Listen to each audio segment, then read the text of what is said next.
to the Pulse of East Providence with Mayor Bob DaSilva. Our administration wants to keep our community informed in as many ways as possible. We utilize social media, we utilize our website, eastprovinceri.gov, and lately we've been utilizing this program as a way to get the information about what's happening in our community to our residents. Well, today we have a guest who I think you're going to be very excited to hear from, our very own Lt Governor Sabina Matos, who you're going to be really surprised to hear about some of the initiatives that she's working on and some of the responsibilities that she has. And it certainly impacts the city of East Providence. So I want to welcome Lt Governor Sabina Matos to the show. How are you, Lieutenant? Thank you, Mayor. Thank you, Mayor DaSilva. It's a pleasure for me to be here with you today. Thank you, thank you. So, Governor Matos, you know, I usually like to start the program by asking my guests to tell us a little bit about themselves. And I want you to go way back. Oh, okay. Because I love your story. You know, my wife Yeah. immigrated to this country from the Dominican Republic. Yes. And, you know, she grew up in Rio San Juan and then a little bit in Santo Domingo, where she grew up through high school and whatnot. Yeah. And I know that you also hail from the Dominican Republic. Can you tell me about your early childhood and how you ended up here in Rhode Island? That's correct. Yeah, so I'm from Dominican Republic. I was born in the province of Barahona, which is located in the southwest part of the country. But I grew up in the capital, Santo Domingo. And I went to elementary and high schools in the Dominican Republic. Actually, funny thing, I went to elementary and high school the same building. Oh, wow. So back then, the only public school that we had was that building. And we used to have a set of students in the morning, another one in the afternoon, and then in the evening, the same building was the high school. Wow. And that's the high school I went to. And you know, my mother actually was a teacher at that school, at that same school that I went to, so I didn't have a lot of opportunity to get into trouble. Oh, that's nice. That's nice. Yes, and then I went to high school, the same building, in the evening. It was very challenging at that time because in Dominican Republic we have a lot of issues, especially back then, with access to electricity. So if by any chance we lost the electricity, then we have no classes. Wow. Until eventually we were able to buy a generator for the school. Even though the students were not happy about it, right? Yeah. But we were able to keep on with the classes even if we lost the electricity. Wow, so you immigrated to this country. How old were you when you came over? I was 20 years old. 20, yeah. Okay. Yes, yeah. I arrived in New York City I arrived on a Friday, and they already had a job lined out for me for Monday. Wow. Everybody thought it was great. It was the first time I was actually working. But I came in, I started working in this factory that, it was a garment factory, factory that all we used to do was packaging clothing. And then back then is when the movie The Lion King was coming out. Yeah. So everything we were packaging was clothing for children with the Lion King characters in front of it. It seems like forever. I kept saying, like, when is this movie coming out? Right? Because we kept just packaging those clothing. And then I stayed in New York for about almost 3 months, and then came to Rhode Island to join the rest of my family here. And we have a very large Dominican community here in Rhode Island, yes. in Providence primarily. Yes. But now we're moving, you know, the Dominican population, just like most immigrant populations before us, like the Portuguese. You land in Rhode Island, you establish yourself, then you start to branch out to other parts of the state, and we see that happening with the Dominican population. But your story is very similar to my wife. She came over at about 19. She worked in a factory. And then, you know, she was living in Providence originally, and it's kind of like a similar type story. But then, at some point, you know, here's a young immigrant. Yeah. How did you end up getting into politics? Oh my God! So, as I was telling you, first of all, I was working in the factory. And you know, a funny story is, most of my family was working at Kenny Manufacturing. My uncles. A lot of Portuguese work there. A lot of, so all of you that work at Kenny, the Carrascos, yeah, that's us. So, and I was gonna work at Kenny, but you know, they have this tools that you have to do it really fast. I couldn't do it. So I went to package, instead I went to work in the jewelry factory, packaging jewelry. Started first in North Providence at the AAI, and then eventually went to Cranston to the Swarovski jewelry. So that's what I was doing. Then my parents wanted me and my sister to go back to school and ask us to just quit our job and go to school. Nice. And that's what I did. At the same time, I was started to get involved in my community. I was part of the neighborhood association, and also was part of the organization that builds affordable housing. At that time, it was the name was Oniville Housing. Okay. I was a board member of Oniville Housing, and actually, One right na- now, oh, yes. we have a connection Yes, now, we do. right? Yes, we do. They're now what, One Neighborhood Builders? Correct. One Neighborhood Builders. They've got a great project that they're working on here in the city of East Providence. We're very happy. Yes, to I'm be so partnering happy with to them. see them working here. So I in didn't know that East you had that connection. So that's okay. So Yes. you were with them for a little while. Yes, I was a board member before I even ran for office. Then some friends asked me to run for office, and at the beginning I said no because I was still learning English. I felt like I didn't know enough English, Right. and I was very shy, and I felt like, oh my God, am I gonna go door knocking at somebody's house? Someone that is a native speaker, how's that gonna go? And also I was a single mother. My son was 8 months old at that time. So I hesitated a lot. At the beginning I said no, but then my friends told me, you just think about it. And then I thought, you know what? If I run for office, if I win, I can really help my neighborhood, my community, give a voice to my neighbors. I was like, if I don't win, I can always gain the experience, right? And I ran the first time in 06. And it's so funny because I became a U.S. citizen a year before, Really? 05. So you became a citizen in 05. 05, yeah. 06, you're running for office, Yes. political office, Yes. in Providence. In Providence, And yes. you were running for city council. City council, yeah. Okay, So wonderful. I got to vote for myself for the first time. I ran in- Really? Yeah. Your very first time voting, Voting. you cast a vote for yourself. That's right. That's That's right. And you were successful in that run. No, actually. Oh, you were that- not? I Okay. didn't win that time. I didn't win, Okay. and I lost. And I thought, I'm not doing this again. This is too hard. Yeah. And then I actually met my husband. He came as a volunteer for my campaign. Really? He came as a volunteer just a month before the election. Then after the election, we started dating, and then eventually we got married. And then we'll talk about running for office again. Still, my neighborhood needed a voice. So I ran again in 2010, and that's when I was elected to the Providence City Council, representing Oniville, Silver Lake, Valley. I'm part of the West End at that time of the city of Providence. I was in the city council for over 10 years. 10 years? Yeah. Okay. In the last role I had, I was the president of the Providence City Council. Which, I mean, is a big, our capital city, everyone Yeah. knows that, and it's a huge budget, and you've got all the same issues that anybody in a big city is dealing with, right? So you were Yes. dealing with some big issues. And then all of a sudden you were called upon to serve in your current role and capacity That's right. by Governor McKee. Explain how did that go? So actually, I was not even thinking about lieutenant governor because I wanted to be like you. I wanted to be the mayor of the city of Providence. Okay, So all I was getting ready to run for mayor of the city of Providence Yeah. when Governor Raimondo was appointed Secretary of Commerce, and our lieutenant governor then became the Governor McKee. Then they had the whole process about selecting a lieutenant governor. And at the beginning, I was not even thinking about that as an option. And then again, some friends told me, you should put your name forward. I believe you have a really good shot at being the lieutenant governor.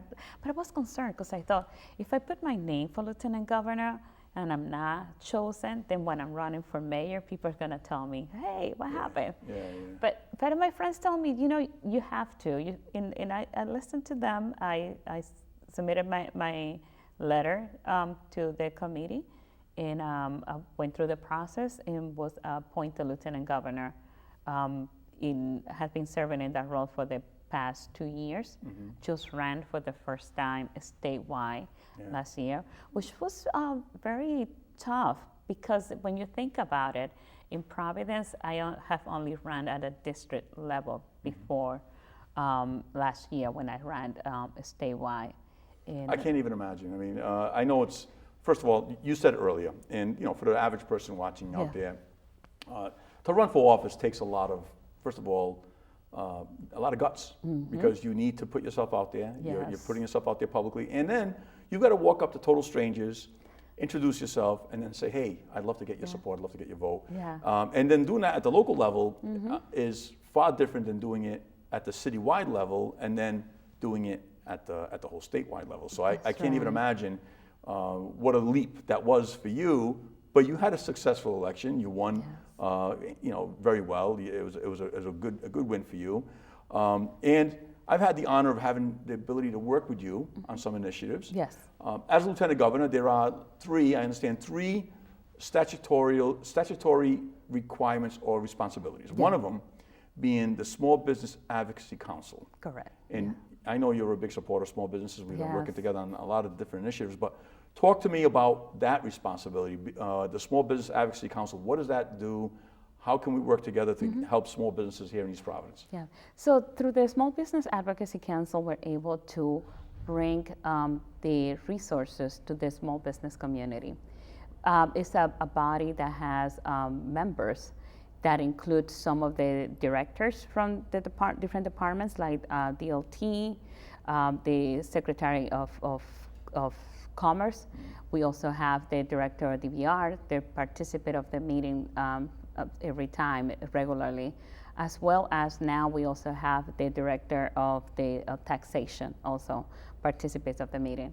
And we're able to bring the decision makers at the state level and be at the same table as the business community. So the members of the business communities give us feedback about the things that we can do to improve the business climate of the state of Rhode Island, and also give us this opportunity in which the department directors can hear directly from them. And another thing that we do is hear what are those things that are affecting the business community that we can change. What are those legislations that need to be improved for the next budget cycle? Like right now, we just finished this budget for this fiscal year, but the work for the next year starts.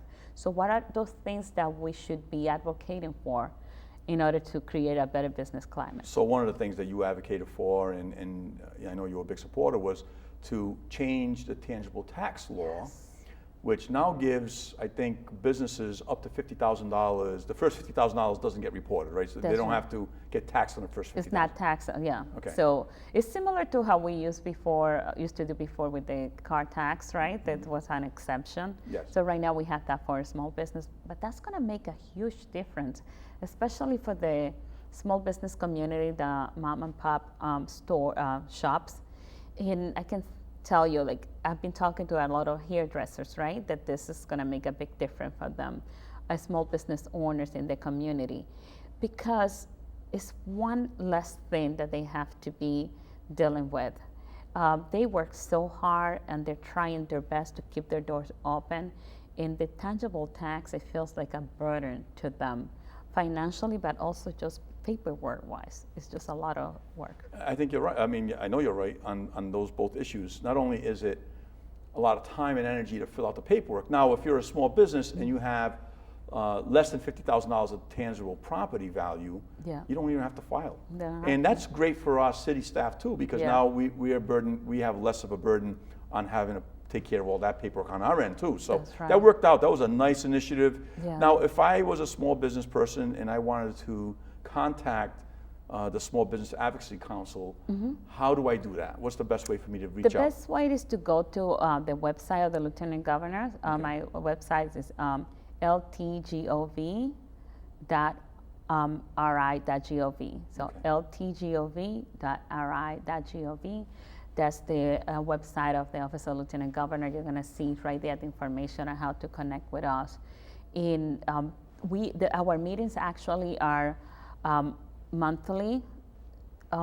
They're not required to be monthly, but we've been meeting monthly. And they also are available via Zoom. So if you want to just connect and hear the information, that's another way. We also have the Small Business Town Hall, which Governor McKee started when he was Lieutenant Governor, regular conversations via Zoom, also with the small business community. And the individuals, the small business owner, are able to just type in their question live during the town hall, and we have the different department directors that can answer that question. But again, just go to our website and you can have access to that.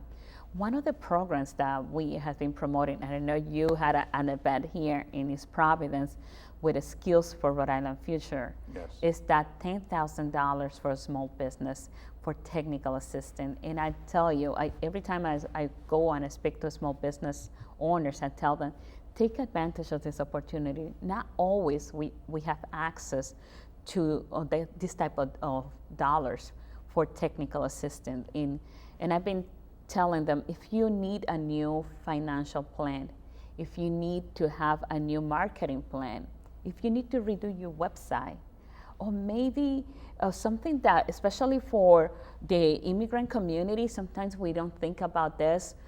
We love to start businesses, right? Very entrepreneur. But then we think that our children are gonna take over the business. But sometimes our children don't want to continue the business. They may wanna do something else.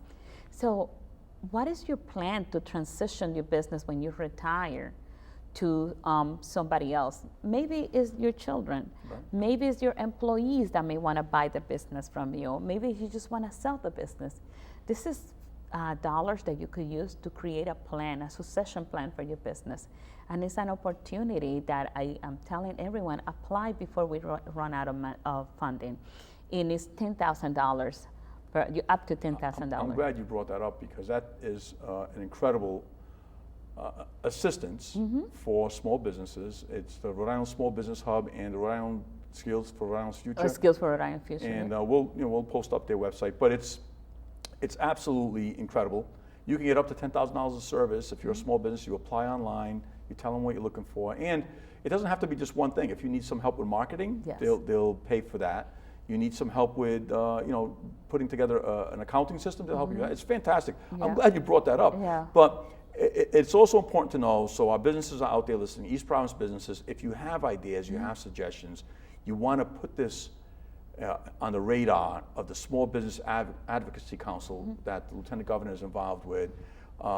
Reach out through her office, put in your suggestions, and you never know what suggestion will be the next law change that benefits small business. And I think that a tangible tax break is an incredible thing. Yeah. Now, another big responsibility, that's a statutory requirement, is the Emergency Management Advisory Council. Yes. Now, I know you had to deal a lot with this, especially in post-pandemic and preparing for climate resiliency and all that. Tell us what your role is with that. So the Small Business Advocacy Council, Advisory Council, what we do is we get together, get the plan in place to ensure that in case of emergency, the council is able to advise the governor in case of an emergency. And I remember early on the first year that I was appointed Lieutenant Governor, we had the big snowstorm. Remember that? Yes. And I love, the governor always says, people don't remember the snowstorm. They remember that it was the day that Tom Brady didn't retire and didn't retire, right? I remember that. Yeah. So, but that is a good example right there about how the committee, the council works in collaboration to advise the governor in case of an emergency.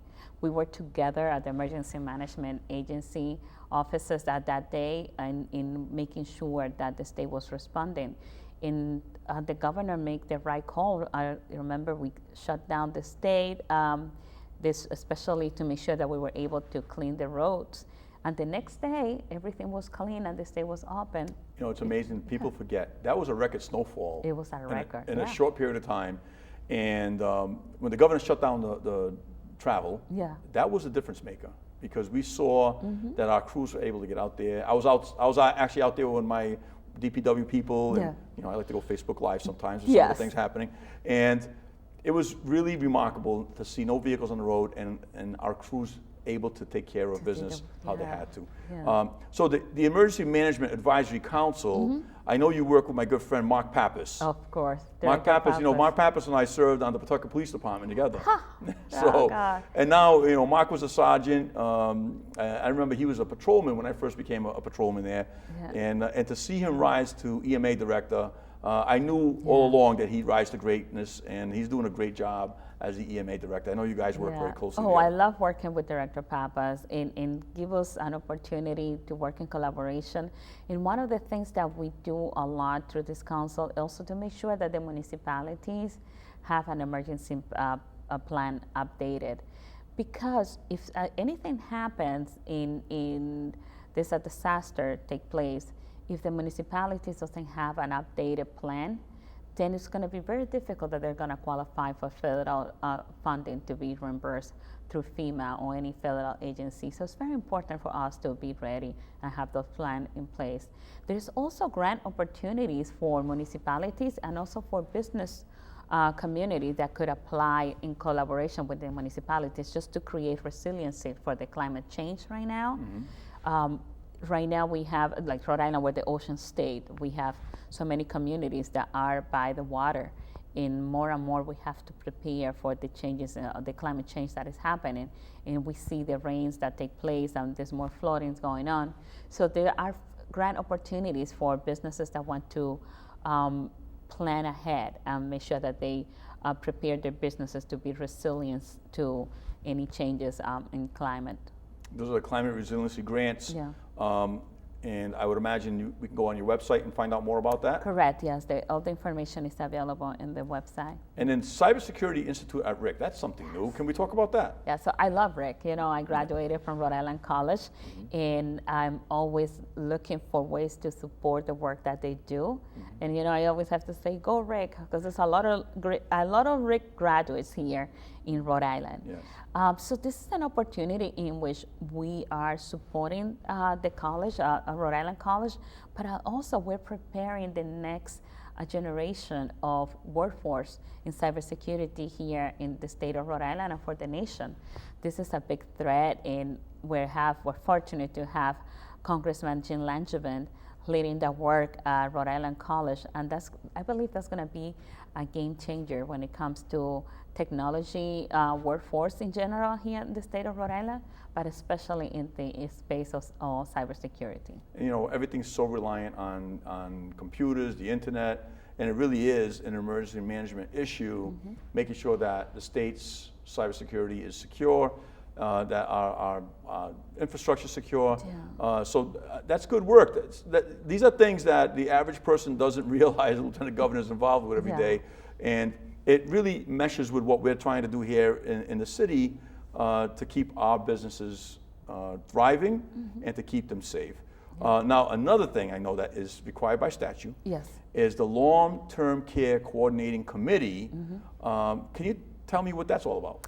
Yeah, the Long-Term Coordinated Council, we meet in order to look up for the best interests of the aging population, individuals with disability here in the state of Rhode Island. One of the work that we have done recently, actually, we have a housing. You know, housing has been very important to me and the work that I do. So we just put out, and it's available on our website, a report that takes a look into the impact that the housing crisis that we have right now is having on our aging population and individuals with disabilities, and have a set of recommendations about a step that we can take to make sure that we have enough housing available. I can tell you, we are going to be, by 2033, 40% of our seniors are not going to be able to afford their homes, their housing. So we have to make sure that we pay attention to this. And housing is an important issue to you and to me, and making more housing available is something that we're always working on collaboratively. Yes. Now, those were the three main statutorily required duties, but you took on other duties because you figured, hey, that's not enough for me, I got to do more. So you're involved with housing, right? That's part of your thing that you're doing. Can you tell me about that? Yeah, so since I've been in elected office and before, as I mentioned earlier, I was on the board of Onyville Housing. The development of housing and development of affordable housing is very important to me. I have seen in my community the difference that it made to be able to build homes and also to repair the homes in my community to make it available and accessible to the residents of my neighborhood, but also how we transform the character of a community. When I got elected at the beginning, there were a few homes around the school, in the William DeBay School in the neighborhood of Onyville, that were burned, destroyed, so in really bad shape. In working with Onyville Housing, now one neighborhood builder, we had like a strategic plan about how to improve those houses, especially going around the schools, because when our children are coming to school and they're walking through this unsafe environment, that it's not safe for them, but also that looks so bad, what does that tell them about their community, right? And so we have to show them that they live in a community that cares about them. So we started by improving the housing stock all around the school. Then after that, the organization built homes right in front of the park to make sure it was a brand new park that was built by another nonprofit organization, the Wanasco Watershed Council. And by building those new homes in front of the park ensures, one, that the quality of life of the residents, because they live across from the park, but also they help to keep the park safe. Exactly. Because they have neighbors all around. So housing has been very important to me since the time I was in the local government. Right now, as Lieutenant Governor, one of the things that I made a priority for me was to advocate to make sure that of the ARPA funding, we were able to allocate as much funding as possible to housing. And we were able to allocate with the governor and the General Assembly $250 million for housing, and we have never seen that type of investment in the state of Rhode Island. Historic, it really is. And you know, and it's thanks to your leadership and the governor's leadership, and of course, the speaker and the Senate president, they're all on board. But we only, I'm getting the message that we have 1 minute. I can't believe we've done all this already. We only have 1 minute left. I do want you to talk about Operation Holiday Cheer. Give us an update what that's all about. I know you're involved with that. Thank you so much. So one part of my job that I love so much is my work with the military families and our militaries, because as someone that, and you come from a family of immigrants also, and I'm new generation of immigrants. When we come here, this country is so great. It gives us so many things. I'm so grateful, and I believe that working with the military families, I'm able to give back and say thank you for everything that they have given us. So every year we put together care packages that we mail to every person from Rhode Island that is deployed. No matter where they are, we send them a little bit of Rhode Island for the holidays. So we can send them Dale's lemonade. We put the Dunkin' Donuts coffee, you name it. And also, handwritten letters from students from different schools from Rhode Island goes to them. I also work with the Gold Star family in the state of Rhode Island.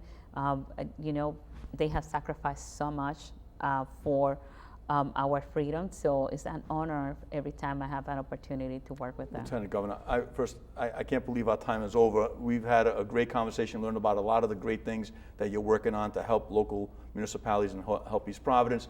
You just spent a half hour with the Pulse of East Providence with Mayor Bob DaSilva. Thank you for watching. We'll see you out there.